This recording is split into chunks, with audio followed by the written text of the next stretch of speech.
The lord. యేసు ప్రభు వారి పరిశుద్ధ నామంలో మీకు మా హృదయపూర్వకమైన వందనాలు తెలియపరుస్తున్నా. ప్రియులారా, మీరందరు బాగున్నారని మిమ్మల్ని బట్టి ప్రభువుని స్తుతిస్తున్నా. ఈ ప్రశస్తమైన సమయంలో దేవుని లేఖన భాగములను ధ్యానం చేసుకునడానికి 119వ కీర్తనలోని అనేకమైన విషయాలను ఇంతవరకు మనం ధ్యానం చేసుకునడానికి ప్రభు మనకు కృప చూపుతూ ఆయన ఆత్మ ద్వారా మనకు సహాయపడుతూ వచ్చారు. మీరందరూ కూడా దేవుని వాక్యములను బట్టి ఈ 119వ అధ్యాయంలోని ప్రతి భాగంలో నుండి, ప్రతి వచనంలో నుండి, ప్రతి మాటలో నుండి మీరందరూ ఆత్మీయంగా దీవించబడుతున్నారని, దేవునితో నడవడానికి, ఆయనతో సహవాసం చేయడానికి, మనల్ని మనం శుద్ధిపరచుకొనడానికి ఈ వాక్యములు మీకు ఎంతో సహాయపడుతున్నాయని, మిమ్మల్ని ప్రోత్సాహపరుస్తున్నాయని, మిమ్మల్ని బలపరుస్తున్నాయని నమ్ముతూ దేవుని ఆత్మకార్యాన్ని బట్టి స్తుతిస్తున్నాం. ఈ ప్రశస్తమైన సమయంలో జాయిన్ భాగంలో నుండి 2వ వచనం అంటే 50వ వచనం నుండి ధ్యానం చేసుకుందాం. నీ వాక్యము నన్ను బ్రతికించి ఉన్నది, నా బాధలో ఇదే నాకు నెమ్మది కలిగించుచున్నది. This is my comfort in my affliction, for thy word hath quicken me. దేవుడి వాక్యం మన వినికిడిలో దీవించునుగాక. ఆమేన్. దేవుని బిడ్డలారా, మనం ముందుగా చెప్పుకున్నట్లుగా జాయిన్ అంటే ఖడ్గము, ఆయుధాలు ధరించిన అనే అర్థం వస్తుందని చెప్పుకున్నాం కదా. పూర్ణమైన పట్టుదలతో, పూర్ణ రెండంచులు కలిగిన ఖడ్గముతో దేవుని వాక్యములను ఆయుధాలుగా ధరించుకొని ఒక హోల్ ఆర్మ్డ్ సోల్జర్ లాగా ఈ జాయిన్ భాగం కనపడుతుంది అని చెప్పుకున్నాం. అలాగే మొదటి మాటలో నిరీక్షణ అనే ఆయుధమును గురించి మనం మాట్లాడుతూ వచ్చాం. నిరీక్షణ అంటే అది దేవుడు మన హృదయముల్లో నింపే ఒక లివింగ్ ఎసెన్స్.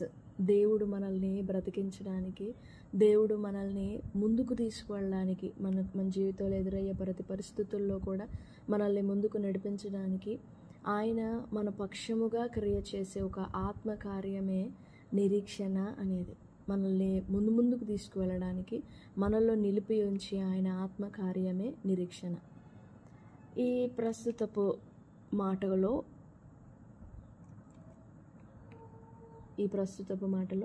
నెమ్మది అనే మాటను గురించి ధ్యానం చేసుకుందాం.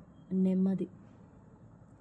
నిజంగా భూమి మీద ప్రతి మనిషి కూడా ఆశపడేది, కోరుకునేది నెమ్మదిగా తన జీవిత దినాల్ని గడపాలని.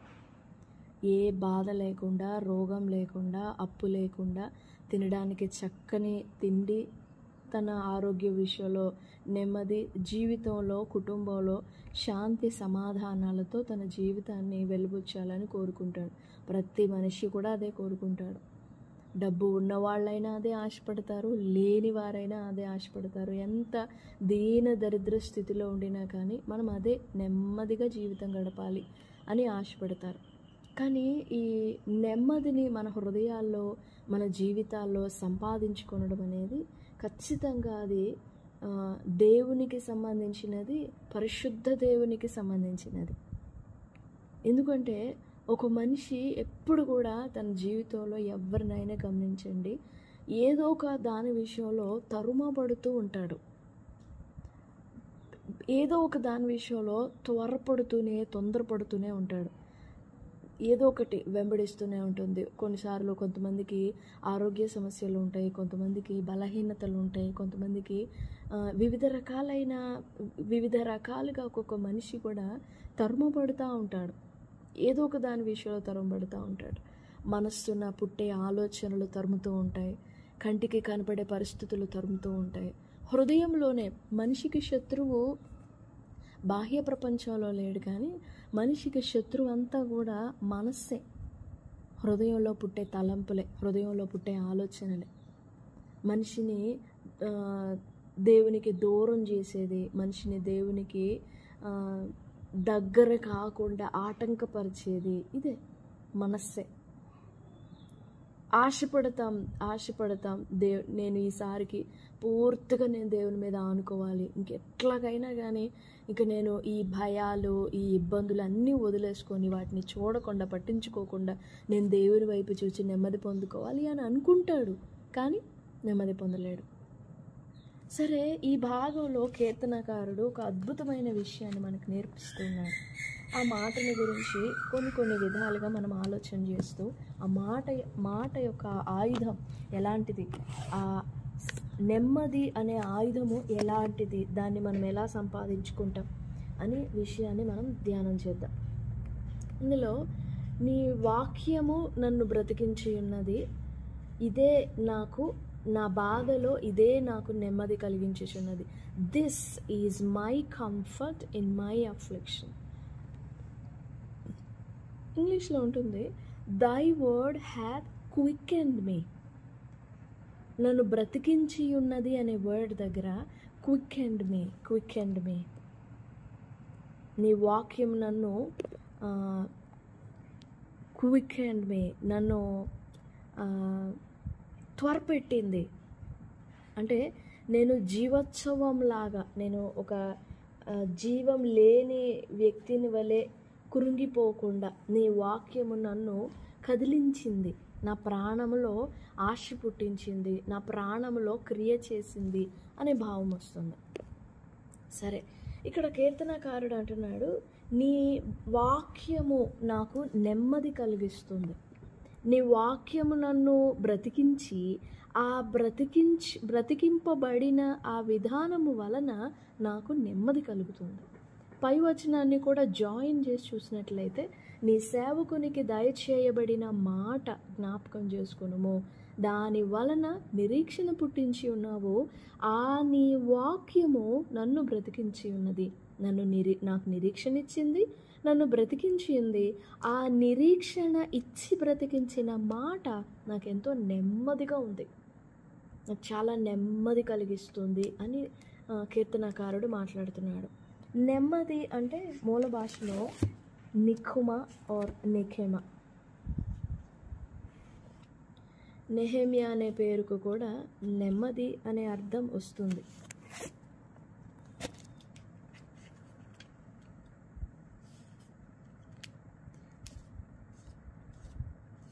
దేవుని వాక్యము వలన మనకు నెమ్మది ఎలా కలుగుతుంది? దేవుని వాక్యము మనల్ని ఎలా నిమ్మళపరుస్తుంది? దేవుని వాక్యము మనలో నెమ్మదిని ఎలా కలిగిస్తుంది? How will we have the peace within us? 50వ వచనంలో నీ వాక్యము నాకు నెమ్మది కలిగించుచున్నది, నన్ను బ్రతికించుచున్నది, నాకు నెమ్మది కలిగించుచున్నది అనే ఆ మాటను మనం ఆలోచన చేసినప్పుడు,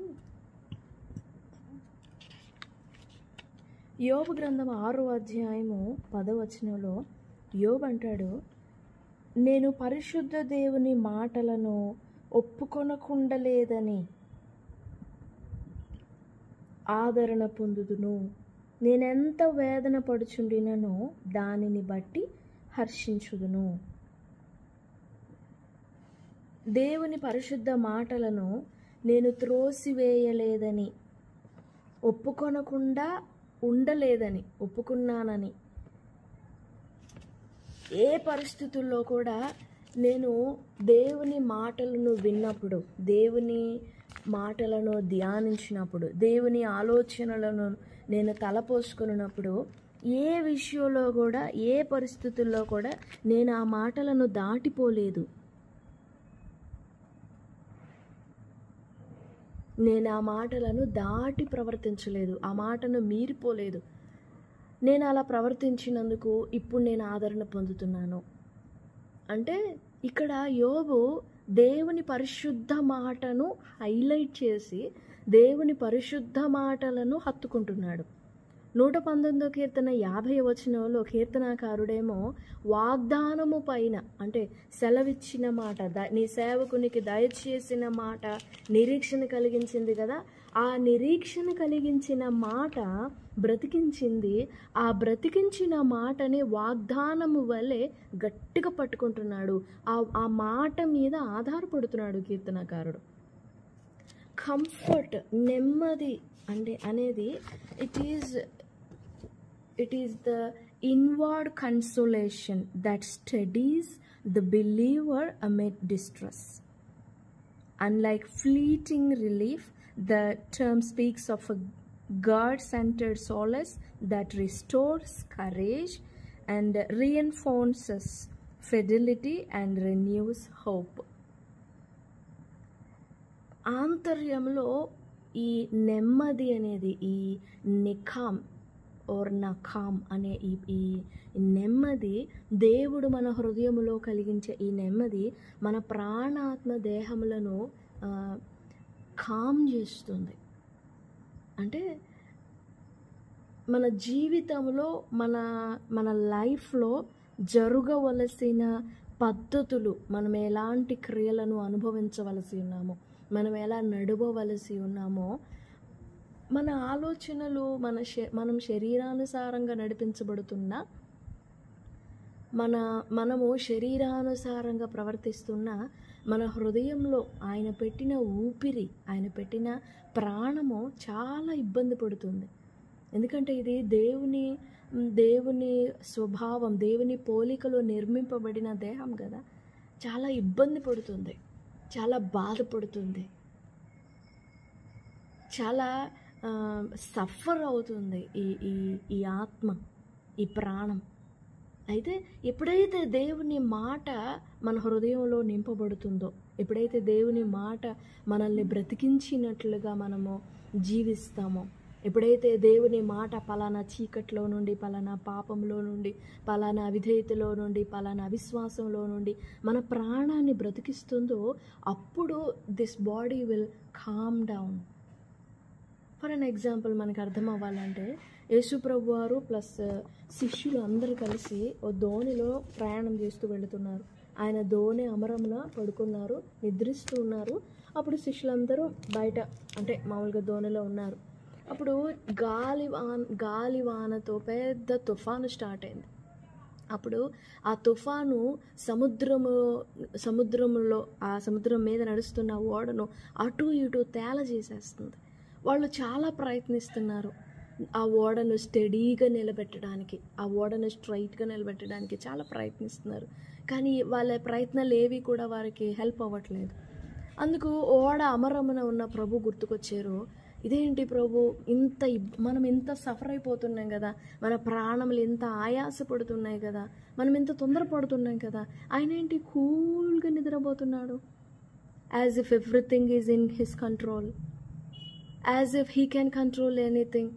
ఆయన సమస్తాన్ని కంట్రోల్ చేయగలిగినట్లుగా, సమస్తము ఆయన కంట్రోల్లో ఉన్నట్లుగా, how can he be so calm అని ఆ కామ్నెస్కి వాళ్ళు ఆశ్చర్యపడ్డారు. ఈయన ఎవరో అన్నారు, ఈయన ఎట్టివాడో, ఈయనకి గాలి సముద్రం లోబడుతున్నాయి. అండ్ వారు వాళ్ళ గొణుక్కుంటూ సణుక్కుంటూ వాళ్ళ హృదయంలేమో చెలరేగిపోతున్నాయి. సముద్రము మీద తుఫాను సంగతేమో కానీ వాళ్ళ హృదయాలలో భయము, ఆందోళన ఇవన్నీ కూడా సముద్రం మీద వచ్చే తుఫాను కంటే ఎక్కువగా వాళ్ళని ఊగిసలాడినట్లు చేస్తున్నాయి, కదిలిపోచేస్తున్నాయి. అప్పుడు ప్రభువును లేపారు. బోధకుడా, మేము నశించిపోతుంటే నీకు చింత లేదా అని లేపారు.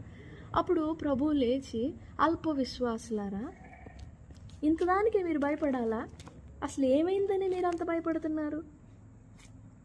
ప్రభు చూపు చూడండి, వారి చూపు చూడండి.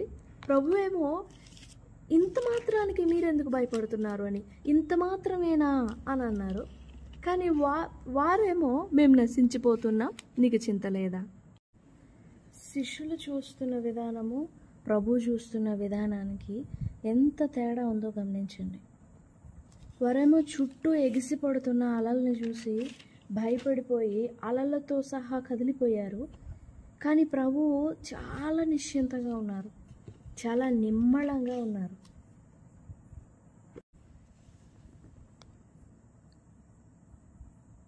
వారెంత భయపడిపోయి నమ్మకం లేకుండా ఉన్నారు. అదే ప్రభు అన్నారు మార్కు 4:40, మీరెందుకు భయపడుచున్నారు, మీరు ఇంకనూ నమ్మలేక ఉన్నారా? దేన్ని నమ్మాలి? దేని మీద నమ్మకం ఉంచాలి? వారు అప్పుడు సముద్రంలో ప్రయాణిస్తూ ఉన్నారు, అలలు చెలరేగిపోతూ ఉన్నాయి. అప్పుడు వాళ్ళు దేన్ని నమ్మాలి? ఆ టైంలో ఏం నమ్మకం ఉంచాలి? ప్రాణం కాపాడబడుతుందని నమ్మాలా? ప్రభు వారిని కాపాడుతాడని నమ్మాలా? అలలు వాటంతటా అవే అణిగిపోతాయిలే అని నమ్మాలా? దేని యందు నమ్మకం ఉంచాలి? Why are you so fearful? How is it that you have no faith? దేవుని మాట, దేవుని వాక్యము మీద ఆధారపడడం, దేవుని వాక్యము మీద ఆనుకొని నిరీక్షణ పెట్టుకోవడము మనలో ఎంతో నెమ్మది క్రియేట్ చేస్తుంది. Even if there is no faith, even if there is no hope, we will have hope because of the word. వాక్యము మనలో విశ్వాసం నింపుతుంది, ఆ వాక్యమే మనలో నిరీక్షణ నింపుతుంది, ఆ వాక్యమే మనలో కంఫర్ట్, నెమ్మది క్రియేట్ చేస్తుంది. దేవుని వాక్యము వలన కలిగే నెమ్మది, అది దేవుని యొద్ద నుండి వచ్చే ఒక బహుమానం లాంటిది. ఆయన చిత్తంలో నుండి, ఆయన వాక్యంలో నుండి వెలువడే ఒక బహుమతి. అదో నిబంధన.